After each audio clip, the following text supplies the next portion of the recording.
참 좋으신 주님께서 참 좋은 날을 내게 주실 줄로 믿습니다. 오늘을 살아갈 힘을 얻게 하여 주시고 그 힘으로 승리하는 우리가 되게 하여 주시옵소서. 각 가정의 대소사를 놓고 기도합니다. 주님이 친히 만지시고 채우시고 함께하여 주옵소서. 김민정 원사님 7월 26일 출국했고 8월 말에 귀국하게 되는데 그 마지막 여정까지 주께서 함께하시고 특별히 조미가 집사님과 그 자녀들을 기억하시며 그들이 머무는 곳마다 천국이 되게 하여 주시옵소서. 조병배 집사님 영적으로나 육적으로나 정신적으로나 강건하게 하여 주시옵소서. 김영균 집사님 믿음의 기업을 만들 수 있는 믿음의 사람 되게 하시며 그럴 수 있도록 주변에 사람을 붙여 주시옵소서. 이정원 이나라 신슬기 이보라 믿음의 가정 믿음의 부모 되게 하시고 오벨이 1주년을 맞이합니다. 더욱더 성장하는 기업 되게 하여 주시옵소서. 오늘 생일을 맞은 우리 조성도 권사님 기억하여 주시고 기쁨으로 함께하여 주시며 오늘 한날이 기쁨이 되게 하여 주시옵소서. 딸 민지가 믿음 안에서 자라가게 하시고 믿음으로 버팀이 되게 하시고 믿음으로 이겨낼 수 있는 시간들을 허락하여 주옵소서. 지혜린 청년을 놓고 기도합니다. 건강을 지키시며 회복할 수 있는 기회도 허락하여 주시옵소서. 지경고 권사님 우리 윤용진 어르신을 놓고 기도합니다. 마지막 순간까지 붙잡으시며 하나님 동행하여 주시옵소서. 멀지 않은 날들을 우리가 잘 준비할 수 있도록 하시고 하루하루가 후회가 없게 하여 주시옵소서. 박순환 집사님 하중이와 민중을 놓고 기도합니다. 하중이 10월에 제대입니다. 이제 정말 얼마 안 남았는데 건강하게 잘 마치고 나올 수 있도록 하여 주옵시며 특별히 고3인 우리 민중이가 시험 잘 볼 수 있도록 그 마음을 붙잡아 주시고 원하는 대학에 원하는 학과에 입학할 수 있도록 하나님 인도하여 주옵소서. 문정란 성도 주일 성수할 수 있도록 그 마음 움직여 주시고 다시금 이곳을 향하게 하여 주옵소서. 김혜린 성도 갯마을이 잘 운영되게 하여 주시며 손주가 100일을 맞이합니다. 기쁨으로 맞이하는 날이 되게 하여 주시고 모두가 건강하고 행복한 시간들 되게 하여 주옵소서. 강신하 권사님 윤신자 권사님 기억하여 주시고 영적으로나 육적으로나 정신적으로나 강건하게 하시며 무엇보다도 교회의 어른으로서의 자리를 지켜가고 있는데 그 끝까지의 건강을 주께서 지켜 주시옵소서. 박현수 권사님의 아픈 허리와 다리를 치유하여 주옵시고 손가락도 주께서 만져주시사 관절의 아픔이 사라질 수 있도록 기도할 때마다 점점 나아지게 하여 주시옵소서. 한미영 권사님 본도시락 어려움을 겪지 않도록 하나님 붙잡아 주시고 하나님 기회를 주시며 그 기회로 번창하게 하여 주옵소서. 한영기 성도를 놓고 기도합니다. 믿음이 들어가게 하여 주시옵소서. 최영진 그리고 이현정 첫 아이를 놓고 기도하고 있습니다. 첫 아이를 통해서 믿음의 가정을 만들어지게 하여 주옵소서. 김성탄 이서정 직장을 위해서 기도합니다. 믿음을 위해서 기도합니다. 우리 보빈이와 태영이를 기억하여 주시고 믿음을 허락하여 주시며 안정된 직장 허락하여 주시며 배우자도 허락하여 주옵소서. 조도영 강미라 성도를 놓고 기도합니다. 학원 때문에 주일 성수는 하지 못하지만 때마다 시마다 하나님 찾아 부르짖습니다. 기도할 때마다 응답하여 주시옵소서. 전우숙 집사, 송희선 집사, 전지현 학생 못 본 지 오래됐는데 하나님 기억하여 주옵시고 이범석 집사, 권모경 집사 기억하여 주옵시고 하나님의 사람으로 하나님 불러주시고 하나 되게 하여 주시옵소서. 대관이 이제 끝나가고 있습니다. 6월부터 진행됐던 3개월의 여정이 하나둘 마무리돼 가고 있는데 누가 남았고 어떤 사람과 교제했고 어떤 사람들이 이곳을 어떤 마음을 품게 되었는지를 되돌아봅니다. 좋은 기억들이 남는 시간들 되게 하여 주시고 모처럼 이번 기회에 또 좋은 사람들과 만날 수 있는 계기 그리고 지속할 수 있는 계기도 마련하여 주시옵소서. 오늘도 감사합니다. 고마우신 예수님 이름으로 기도드립니다. 아멘 아멘. 오늘은 출애굽기 말씀 봅니다. 2장인데요. 2장 1절에서 10절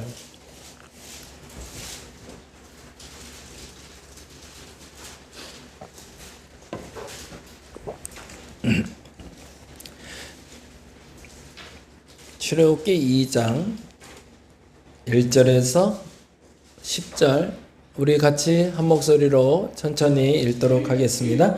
레위 가족 중 한 사람이 가서 레위 여자에게 장가들어 그 여자가 임신하여 아들을 낳으니 그가 잘생긴 것을 보고 석 달 동안 그를 숨겼으나 더 숨길 수 없게 되매 그를 위하여 갈대 상자를 가져다가 역청과 나무진을 칠하고 아기를 거기 담아 나일강과 갈대 사이에 두고 그의 누이가 어떻게 되는지를 알려고 멀리 섰더니 바로의 딸이 목욕하러 나일강으로 내려오고 시녀들은 나일강가를 거닐 때에 그가 갈대 사이에 상자를 보고 시녀를 보내어 가져다가 열고 그 아기를 보니 아기가 우는지라 그가 그를 불쌍히 여겨 이르되 이는 시브리 사람의 아기로다. 그의 누이가 바로의 딸에게 이르되 내가 가서 당신을 위하여 히브리 여인 중에서 유모를 불러다가 이 아이에게 젖을 먹이게 하리이까? 바로의 딸이 그에게 이르되 가라 하매 그 소녀가 가서 그 아기의 어머니를 불러오니 바로의 딸이 그에게 이르되 이 아기를 데려다가 나를 위하여 젖을 먹이라. 내가 그 삭슬 주리라. 여인이 아기를 데려다가 젖을 먹이더니 그 아기가 자라매 바로의 딸에게로 데려가니 그가 그의 아들이 되니라. 그가 그의 이름을 모스라 하여 이르되 이는 내가 그를 물에서 건져내었음이라 하였더라. 아멘. 오늘 모세 얘기하려고 해요. 모세의 이제 탄생, 그리고 모세가 어떻게 바로의 딸의 궁궐에 들어가게 됐는지에 대한 이야기를 같이 나누게 됩니다. 당시 이제 정치적인 파벌 싸움에 대해서 이제 나중에 알면 좋겠고요. 그거보다 오늘은 모세의 가족이 어떻게 선택해 가는지 그 선택의 과정을 조금 한번 봤으면 좋겠어요. 그래서 판단, 선택, 그 미학을 좀 한번 살펴봤으면 좋겠어요. 성인의 하루에 판단하는 횟수가 몇 번이나 될까요? 성인, 아이들 말고 남자 성인, 여자 성인이 하루 동안 몇 번의 판단을 할까요? 선택을 할까요? 예를 들면 뭐 먹을까? 오늘 점심 뭐 드셨어요? 딱 이거 먹어야지 생각나셨어요? 난 오늘 라면이다. 그러셨어요? 이게 갈등이란 말이죠. 그렇죠? 먹는 것도 갈등이고요. 오늘 내가 앞으로 가야 되나 뒤로 가야 되나 뭐 이런 아주 다양한 갈등을 하는데 몇 번일까요? 혹시 50번? 그거보다 많을 것 같아요. 100번보다 더 많더라고요. 평균이래요. 평균 20번? 아니요. 그 정도 훨씬 더 많아. 35,000번. 소소한 것까지 다 합해서 일어날까 말까, 지금 칫솔을 할까 말까, 오른쪽으로 할까 왼쪽으로 할까, 요런 아주 소소한 선택들, 이 어마어마한 선택 가운데 우린 살고 있다는 거예요. 그러니까 내가 어마어마하게 대단한 거예요. 나도 모르게 엄청난 결정을 하고 쭉쭉 살아가고 있는 거예요. 아무 생각 없이 살고 있는 것 같은데도 평균이래요. 평균. 그러니까 좀 더 고민이 많아지는 날은 이보다도 많은 고민을 하게 되겠죠. 그러니 우리의 생각이 우리 머릿속에 얼마나 복잡하겠어요. 사실은. 그렇죠? 그래서 오늘은 우리가 내린 판단의 총합이라는 말이 맞죠. 그러니까 오늘 저녁의 판단이 한 번의 실수로 이렇게 된 것 같이 여기도 그 수많은 결정 중에 하나의 결정이 나는 기억나고 있을 뿐인 거죠. 그러니까 너무 염려하지 마시라는 얘기예요. 그 수많은 결정 중에 하나를 한 것밖에 아니니까. 판단을 흐리게 되는 세 가지 적이 있다고 그래요. 이게 판단이 이게 혼미해지는. 첫 번째는 확증에 대한 편향. 내가 보고 싶은 증거만 수집하는 버릇. 내가 옳다고 생각한 건 무조건 늘 정답인 거예요. 그 옷을 벗을 때 뭐부터 벗으세요? 위에부터 벗으세요? 아래부터 벗으세요? 위에부터 벗으세요?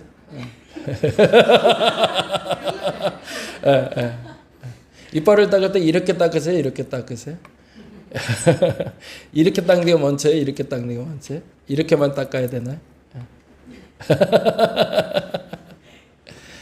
아이들은 어떻게 습관을 배울까요? 엄마가 가르쳐준 대로죠. 그렇죠?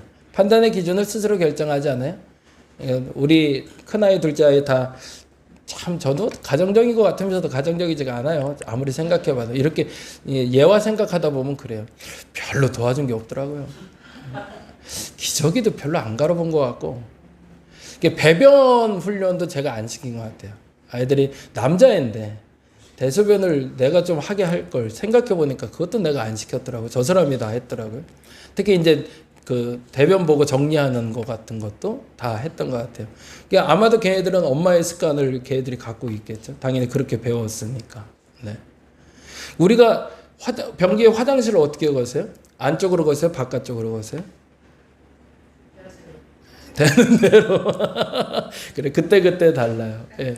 우리가 판단하는 기준이 굉장히 다양한데, 근데 중요한 건 어떤 사람은 이것이 옳다라고 주장하기 시작해서 그게 아니면 난리 내는 사람들.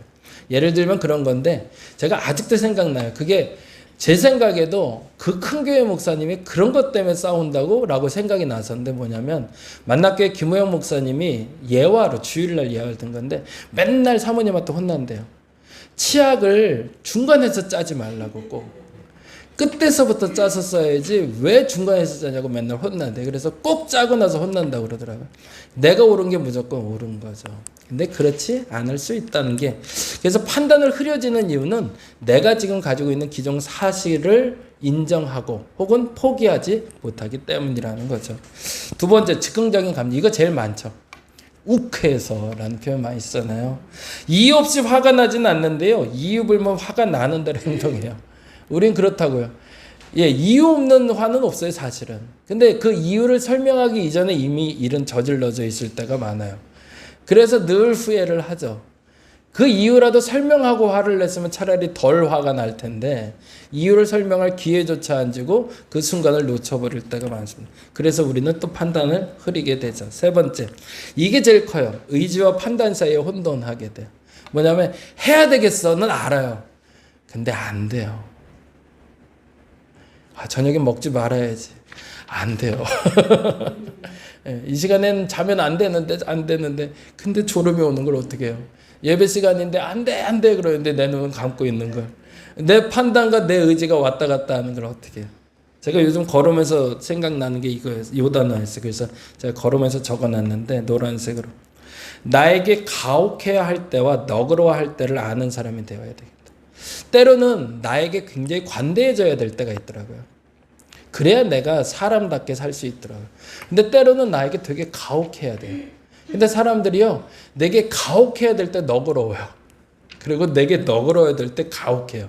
그러다 보니까 어떤 경우가 생기냐면 자기애가 소멸돼서 자기 비판으로 갔다 자기 절망으로 갈 때가 많죠.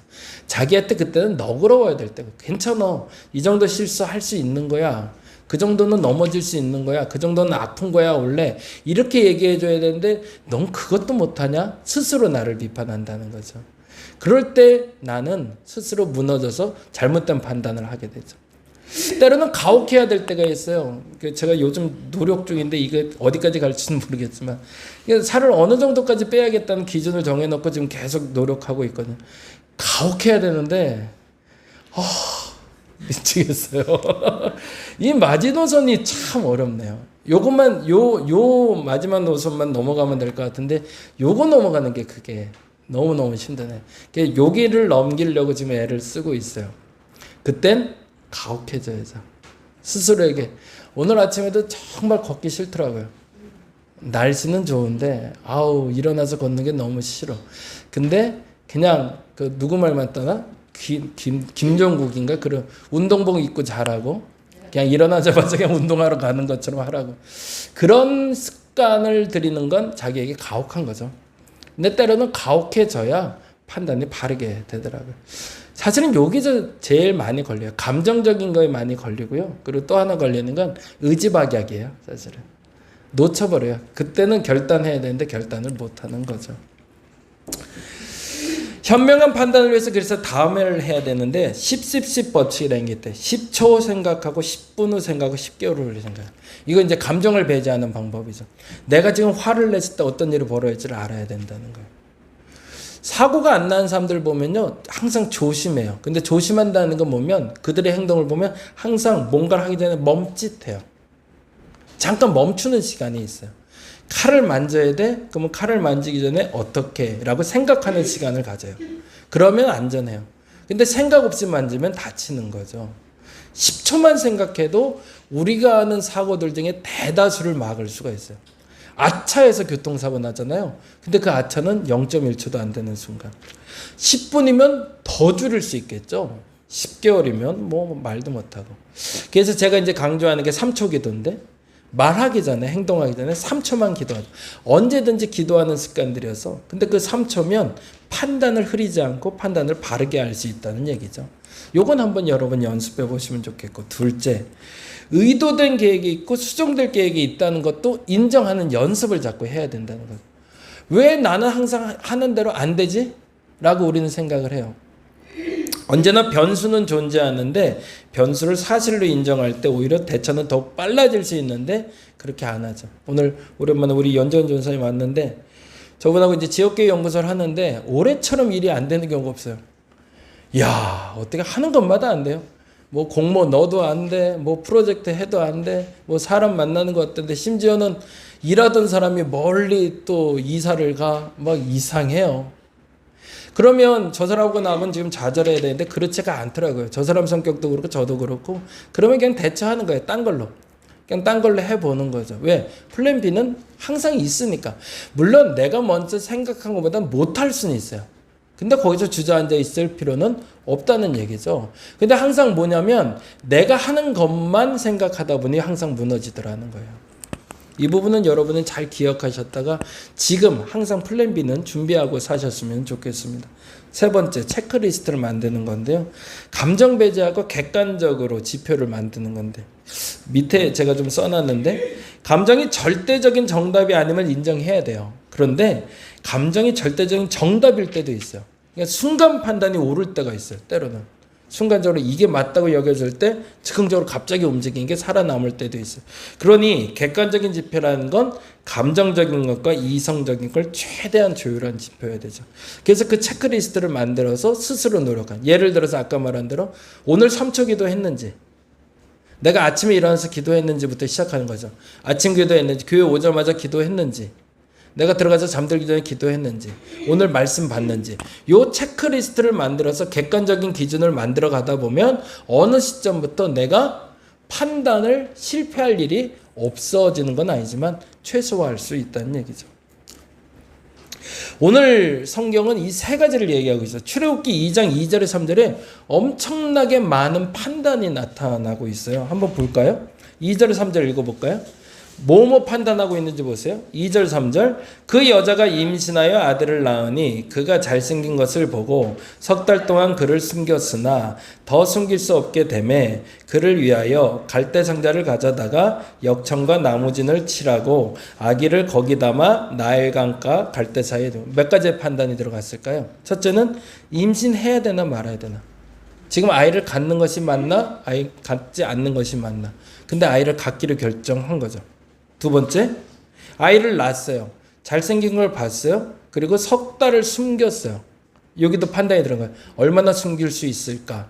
그런데 3개월을 숨겼는데 더 이상은 안 된다는 걸 알았어요. 그래서 또 판단하게 되죠. 숨길 수 없게 되죠. 뭐하죠? 갈대 상자를 만들어요. 그 다음 계획은 몰라요. 그런데 여기까지는 뭐죠? 지금 내가 할 수 있는 최대한의 계획을 세워보는 거죠. 10초, 10분, 그리고 10개월 이후에 어떤 일이 벌어질지를 최대한 노력해서 만들어낸 거죠. 근데 두 번째, 의도된 계획에 추정될 계획이 드러납니다. 3절, 4절 읽어볼까요? 더 숨길 수 없게 되면 그를 위하여 갈대 상자를 가져다가 역청과 나무진을 칠하고 아기를 거기 담아 나일 강가에 갈대 사이에 두고. 이게 중요하죠. 강가 갈대 사이에 놓은 거지 떠내려 보는 게 아니었어요. 근데 내 계획과 달리 그게 떠내려간 거죠. 거기서부터 벌써 계획이 파기됐어요. 그리고 떠내려가면서 누이가 어떻게 되는지 알려고 멀리 섰대요. 그건 어떻게 될까요? 여러 가지 판단의 기준을 가지고 스스로 판단하는 거죠. A가 맞을지 B가 맞을지 C가 맞을지 몰라요. 그런데 이 수정될 계획에 대해서 이 미리암이라고 여겨지는 이 누이가 기가 막힌 판단을 해내죠. 셋째는 체크리스트를 만들었던 거죠. 7절 8절 읽어볼까요?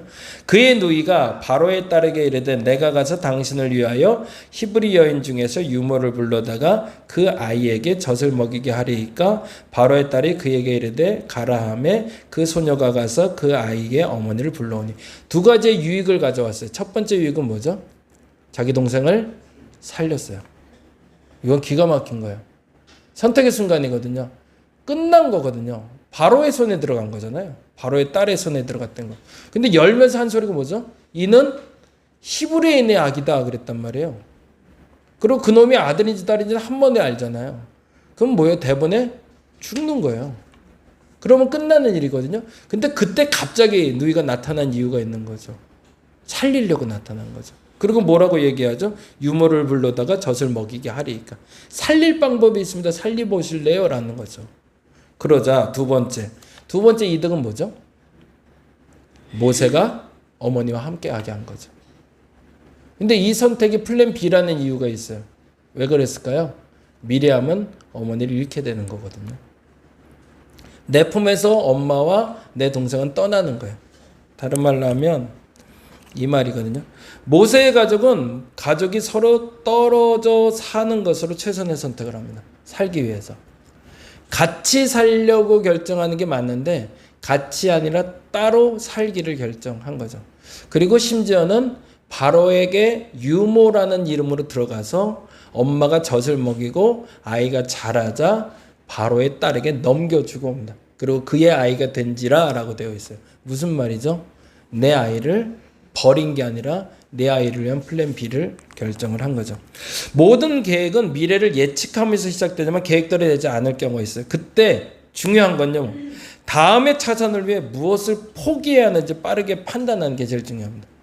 내가 뭘 포기해야 뭘 얻을 수 있는지를 알거든요. 가족이 끝까지 함께 해야 된다고 여겼으면 다 몰살이에요. 그때 포기해야 되는 게 있어요. 첫째, 모세를 버려야겠다는 거였어요. 근데 모세를 버리는 순간 미리암이 아니야, 다른 차선이 있을 거야 라고 생각한 거죠. 그리고 들어갔을 때 바로의 딸 이거 죽었구나. 아니야, 살릴 방법이 있을 거야. 뭐? 내가 엄마를 포기하면 돼. 이건 엄청난, 미리암하고 모세하고 나이 차이가 별로 안 나요. 근데 그 나이 어린 여자아이가 그 판단을 할 수 있었던 이유는 모두를 살릴 방법이었던 거죠. 서운하기도 해요. 속상해요. 다 떨어져 살아야 되고, 그리고 엄마를 엄마로 부르지 못하고, 그리고 앞으로 엄마를 만날 수 없을 수도 있어요. 그럼에도 불구하고 이것이 가장 옳은 방법인지를 판단해낸 거죠.